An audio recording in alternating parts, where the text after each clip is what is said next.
Okay, there's no room.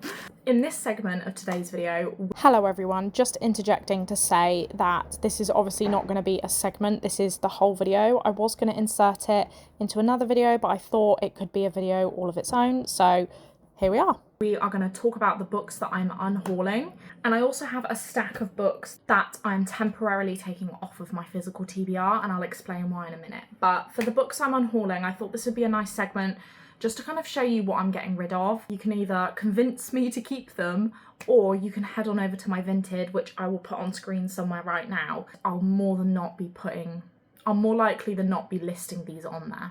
So, starting with Dancing with Danger. This is the tiniest book ever.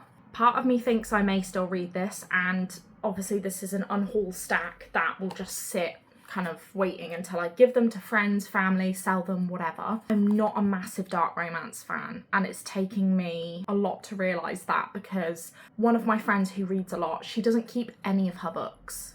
The only books she keeps are the ones she's in the middle of reading or has yet to read. It's insane. I don't understand how she does it. She gives me a lot of dark romance, and this is one of them, and it's just not, I don't have any inclination to pick this up, even though it is quite literally 102 pages long. We then have The Maidens by the same author of The Silent Patient. I actually read this in a reading vlog. It was my reading thrillers for a week video.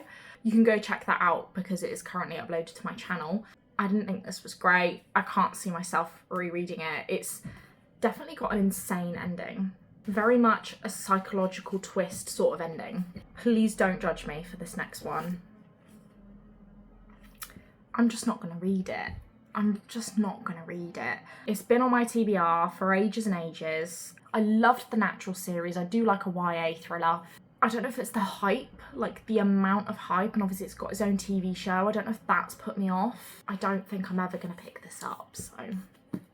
These next two were gifted to me. So we have first The Library of Lost Love by Nori Clark. It sounds sad, and that's why I don't want to read it. I don't like sad books. There's some exceptions where if they're written well, and I know they are written well, for example, through recommendations through friends, then obviously there is that. But generally, I don't like sad books, and this is about a girl who's been crashing on her friend's couch since her boyfriend emptied out her heart and her savings, and she discovers this library, and it's like a heartfelt story. Just not for me, too sad. And it's, I think, similar with this one. I love this cover though, like I really love this cover.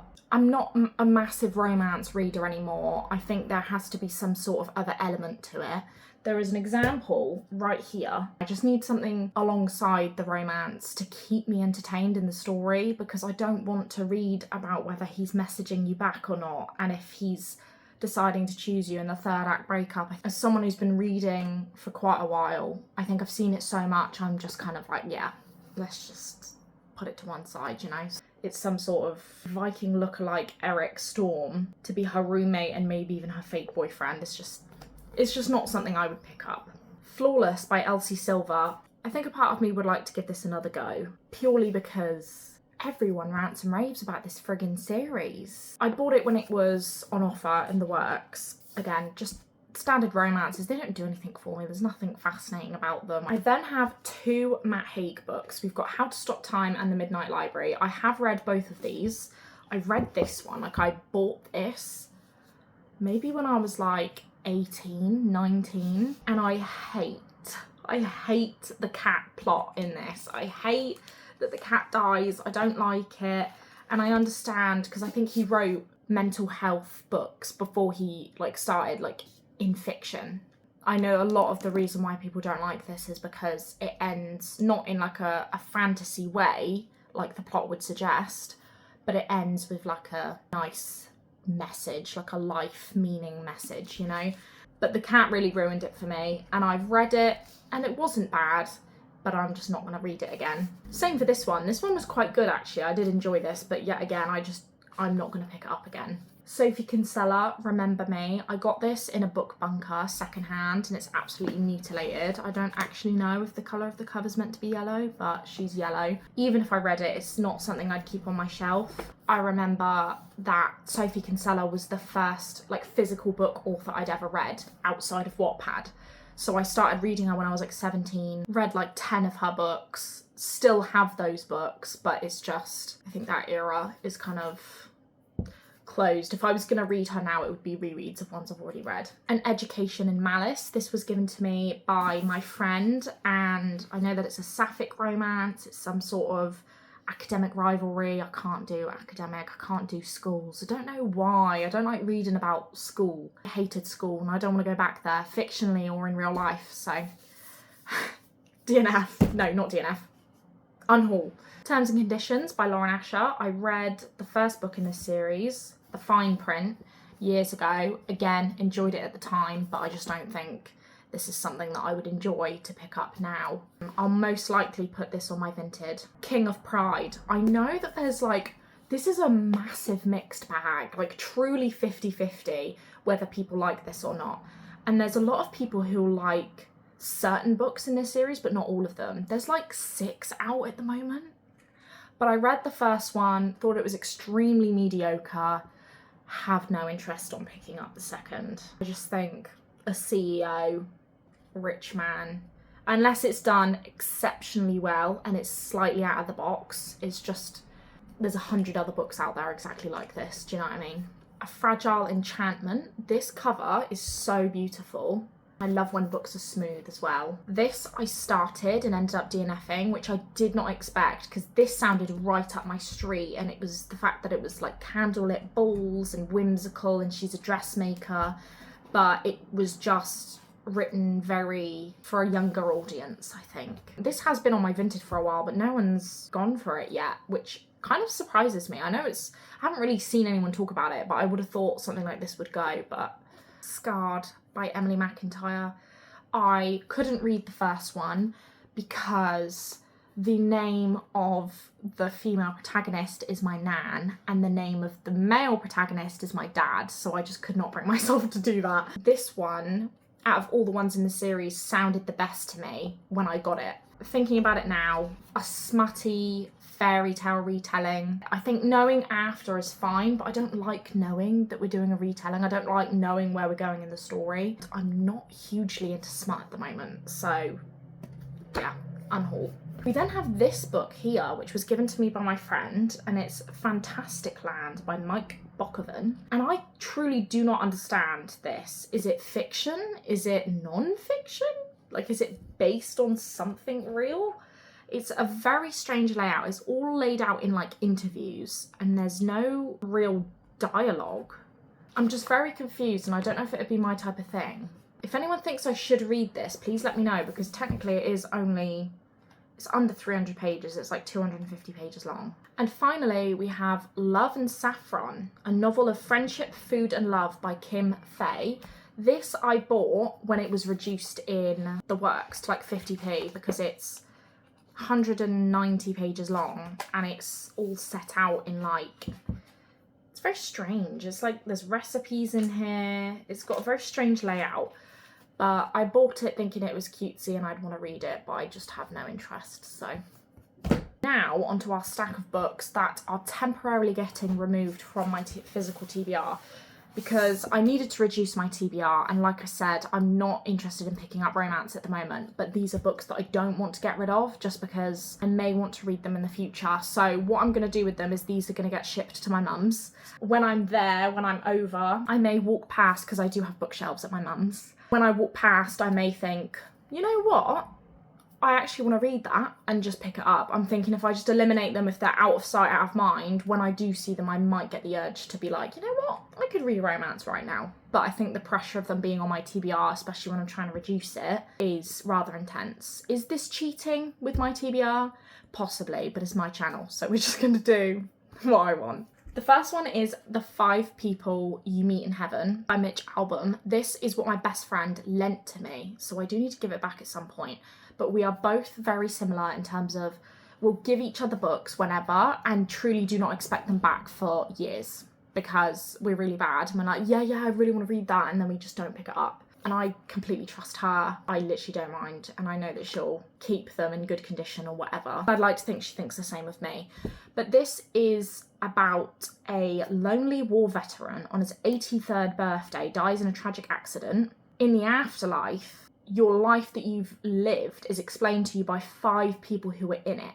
They may be distant strangers or loved ones, but each of them have obviously changed your path at some point, and it's kind of like slice of life, kind of life lesson book. I do want to read this, but I have to be in the mood for it. Only 200 pages, so maybe I should put this back on my TBR just to see if we can get it in like a prompt video. This one has been really, really difficult for me. I've seen people talk about this, I've seen people rate it. I absolutely love Ali Hazelwood, especially when I used to read romance. She was just that author, wasn't she? She just had that aura. The Love Hypothesis, I've genuinely read 4 times. I was in a habit of rereading it every year. The only time I stopped was in the recent last 1 or 2 years. I absolutely adore her and her writing and her characters. She's incredible. And obviously this is her first paranormal romance, and I just can't get over the knotting.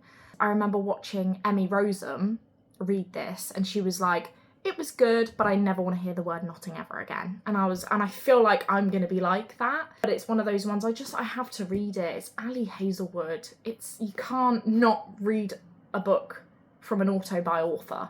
Wildfire by Hannah Grace, which quite possibly may be the most controversial book I own, because I read Icebreaker and I hated it. It was too perfect, it was too prim and neat and proper.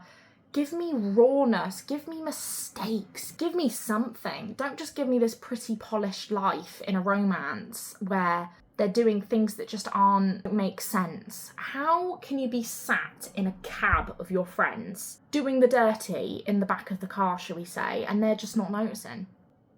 I know you're all drunk, but someone must have turned at some point. Do you know what I mean? Anyway, I hated Icebreaker. Why have I got Wildfire? I don't know. I really don't. And I've had it for years. I should probably get rid of it. Shall I get rid of it? I think I'll list it on my Vinted, and if it goes, it goes. If it doesn't, I'll force myself to read it. But I really want to do a video where I read books either like out of my comfort zone or books that I've been avoiding, and I mean avoiding, because I just think that would be really fun. But again, I've got to be in the right kind of mindset for it. We then have Abroad in Japan by Chris Broad. I believe this is a fiction, but it's about this man, this English man who moved to Japan for 10 years. I think it's 10 years. And he's a teacher there. It's basically just him learning all about Japan, I guess. I used to be more obsessed with Japan than I am now, but as someone who's terrified of flying, I think I had to kind of release my obsession with Japan a little bit, because I don't see myself ever getting there. I just love Japan. I find it just a beautiful country with just a rich culture and great food, and I wanted to try and immerse myself in the country a bit more. But it's one of those books that, again, I've got to be in the mood for something like this. We then have Happy Medium, which was reduced in the works. This is by Sarah Adler, and one of the main reasons I bought this is because I have a theory that every author called Sarah is a hit with me. Sarah Adams, absolutely love her. Sarah J. Bloomin' Mass, the queen of fiction, the queen of fantasy, should we say. So I bought it partly for that reason, but also because the blurb sounds really unique. So it's about a fake spirit medium. The woman is a fake spirit medium. And there's a farmer who's convinced that his farm is haunted. So we've got not only just like a spirit medium, but a fake spirit medium and a farmer of this haunted farm. And it's a romance. And it just sounds super fun. And I think it'd be a nice little palate cleanser. Speaking of Sarah Adams, I have Beg, Borrow or Steal. I know that I think this is part of like a trilogy of interconnected standalones. I think you have to read them in order, but I'm not 100% sure. I read, what did I read? When in Rome, hated it. And that is one of the 3. So it's put me off this a bit. But again, if I'm in need of a palate cleanser, a little break from what I usually read, Sarah Adams should hopefully be there to back me up. Say You Swear by Megan Brandy. TikTok sensation, a massive book. The flop is impeccable though. I just don't know if it's me anymore. So I think we're going to do like what we did with Wildfire. List this on Vinted. If it goes, it goes. If it doesn't, I'll read it. But it's almost like I'm leaving it up to the fate of Vinted to decide on whether I keep these books or not. We then have JC Lee, Booked on a Feeling. very short little romance. Probably going to do the same Vinted thing. This was given to me as a gift. I wasn't meant to be going through this pile and adding more to my unhaul, but apparently that's where we're at. And then I have 2 Dilly Court books, which are definitely out of my comfort zone. These were given to me by my boyfriend's nan, and I just haven't picked them up. I had 3, but I gave one of them to my mum to read, and I haven't seen it since. But anyway, I might pick these up when I fancy something a bit different. But I feel like I have to read these because she gave them to me, and I'd feel really ungrateful if I didn't. So that is a very long video. I mean, this could be its own separate video, could it not? I feel like it's long enough in between all the reading vlogs that I have planned, because I'm currently in the middle of filming 2 and I've got ideas for the next 3. So expect a lot of reading vlogs. I hope you enjoy reading vlogs. But thank you so much for watching this segment, this video. I hope you enjoyed. Let me know what you think about my unhauls, and if your reading taste has changed since when you started reading, because obviously like I said, started when I was 15 or 16 with Wattpad, with cringy, cheesy romances and fan fictions. Moved on to romance with physical books with actual kind of like published authors. Stuck with that for a few years until I discovered fantasy. And then from then it's just kind of been, fantasy is on the rise for me in terms of how often I read it, and romance has just decreased over time. Thank you so much for watching. Have an excellent rest of your day, and I'll see you very soon for the next segment or the next video. Bye guys.